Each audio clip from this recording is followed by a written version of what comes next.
Anyone not practicing today, Robert? P. Ryan is our only limited player, and Niesman. Anything new with James? He's still on COVID. Are you naming captains? We are. Have you done that yet? The team voted on him already. Okay. Are you guys looking for an announcement? If you want. Take it, right?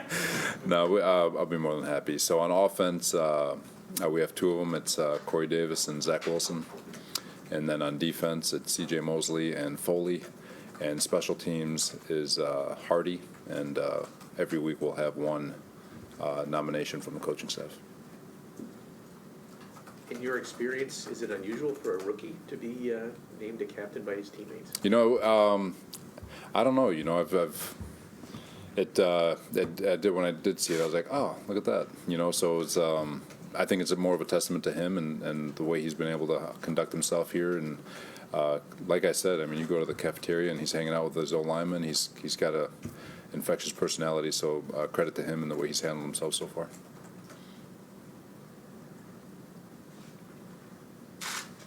Robert, when going back to when you first were hired and you guys had the decision to make a quarterback, can you tell us what your process was in sort of evaluating Sam and what you came away with from that evaluation?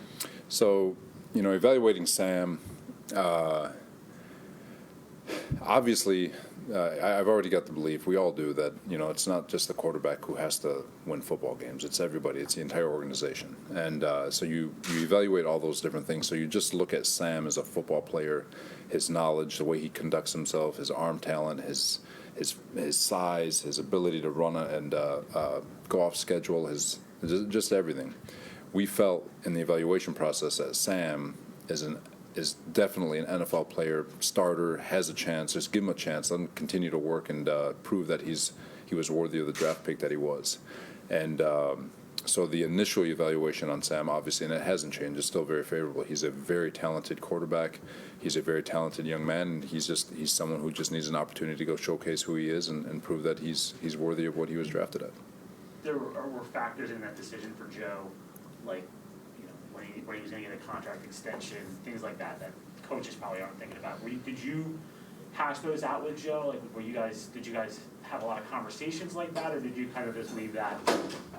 There were tons of conversations, but like, you know, it's why we looked at the quarterback class so early, is just to make sure that we were doing everything we could to make sure we were making the right decision, not only for Sam but for the organization and moving forward for hopefully years to come. And throughout that entire process, with all the different discussions and all the different evaluations we had, we felt like this was the best decision. When you guys traded Sam, I recall Joe saying something like you actually considered the possibility of keeping him and, you know, then drafting a quarterback. How far down the road did that get? And having the benefit of hindsight a few months later, how do you think it would have worked out?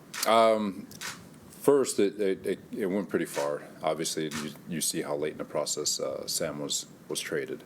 You know, we had, I mean, I'll go ahead and say it. I mean, we had pretty much knew that we were taking that young kid pretty quick. So it was, you know, the discussion with Sam was, if somebody is going to make an offer that we can't refuse, Joe, like I said, Joe handled himself exactly the way you would expect a man in his position to handle it. And as far as handling it, I think it would have been fine. You know, it's in either direction. It's whether we have Zach at the reins, whether it would have been Sam, it didn't really matter. To us, it's about process, it's about the organization, and it's about trying to get an entire team ready to play a football game. Do you need to have any conversations with Zach about not letting this become Zach versus Sam this week? No, I think they don't play against each other, right? They're on different sides of the, or they're on the same side of the ball for different teams, so they don't actually face off with one another. This is about Zach, and it's about him, and it's about his process, and it's about him getting ready to play the best he possibly can. And obviously his surrounding teammates to do the best they can and keep it in the moment, keep it about us, and execute the best we can. When Sam was here, you know, we talked a lot about his demeanor. He was always the same. Do you find that with Zach, like in this situation, like it's not too big or he gets too high for this? You know, with most, I don't know if I've met a quarterback who is not able to stay in the moment, that's not successful. You know, like those quarterbacks, it's like corners. You know, they know how to stay in the moment. They have to let the last play go. They have to move forward. They have to constantly own the moment that they're in. Otherwise, the game can become too big for them, which we've seen. Other quarterbacks who don't quite make it, the game gets too big for them.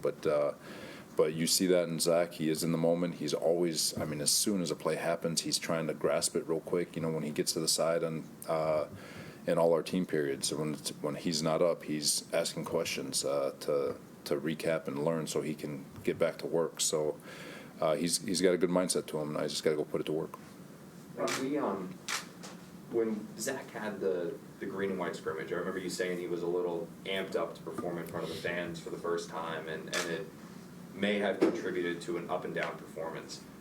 Obviously, things are going to be quite a bit amplified in the first week one game of his career. Do you need to talk to him at all about that? Do you sense that experience he had in the green and white scrimmage has kind of helped prepare him for week one? I mean, where are you?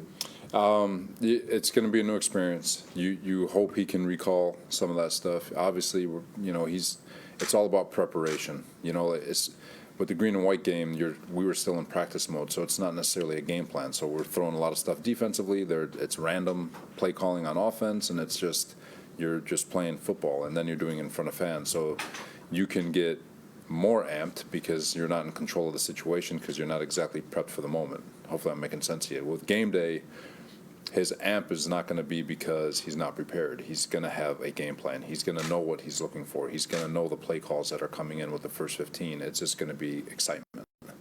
And so it's a different type of amplified environment for him. And I still have yet to meet a quarterback in the first play where that might overthrow a flat route or something. I mean, I saw it with Russell Wilson, saw it with plenty of quarterbacks.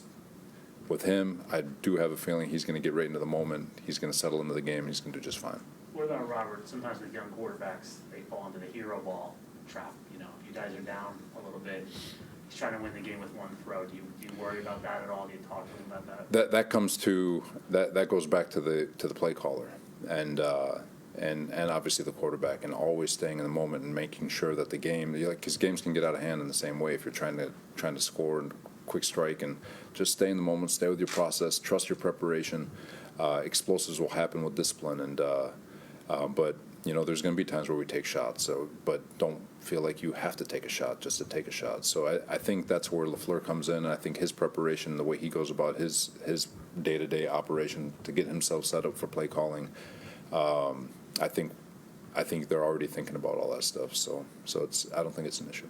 This might be a question more for Mike when we talk to him, but how much freedom are you guys going to give Zach at the line?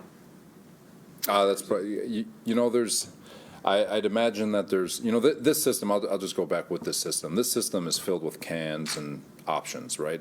But it comes into the play call. So his options are, you know, seeing what the defense gives, and then he's going to call one play or the other. As far as the ability to just abort an entire play call, I doubt that's in there. I don't think that's in there. And it's to ask a young rookie to put that on his plate too, I think that would be really, really difficult. Robert, the linebacker position we haven't talked about in a little while, and that's kind of been in flux with Jared going down, and you had Dawkins in there for a while, now he's gone. Just outside of CJ, how do you feel about that position right now? Are you still trying to figure that out? Do you know who you're going with on Sunday? You know, we got obviously Woods, our Michael linebacker. It's that we already talked about that one. It's a young group. It's a fast group. And it's a group we're excited about. CJ being in there and being that veteran voice is helpful. He's always going to be on the field, and you know, so it's the communication with that young buck to get him lined up, to get him where he needs to be, and so he can get his eyes where they need to be, so he can go as fast as possible.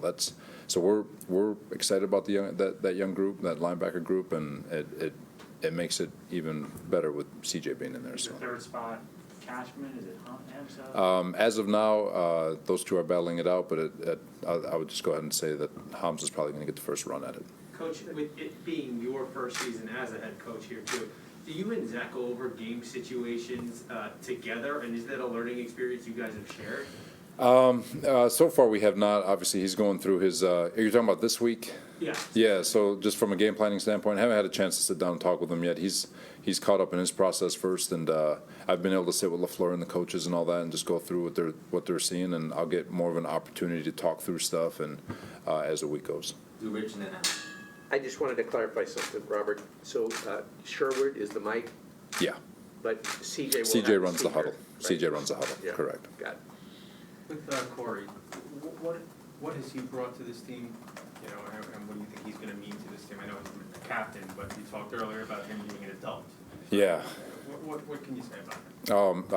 Well, I can gush for the next 5 minutes. I'll try to keep it quick. But from a coach's standpoint, when you drop a player, you can't draw it up better for him with his mindset, the way he prepares every day, the way he goes about his business, the way he talks to his teammates, the way he takes care of himself, just all of it. Then you go on the field, he's on his job, every single detail. He's deliberate in everything that he does. And then on top of it, he's pretty damn good at what he does too. So it's he's been everything we expected as a free agent pickup, and because they don't always work out that way. And knock on wood, he's been awesome. Thanks, everyone. Thanks, guys.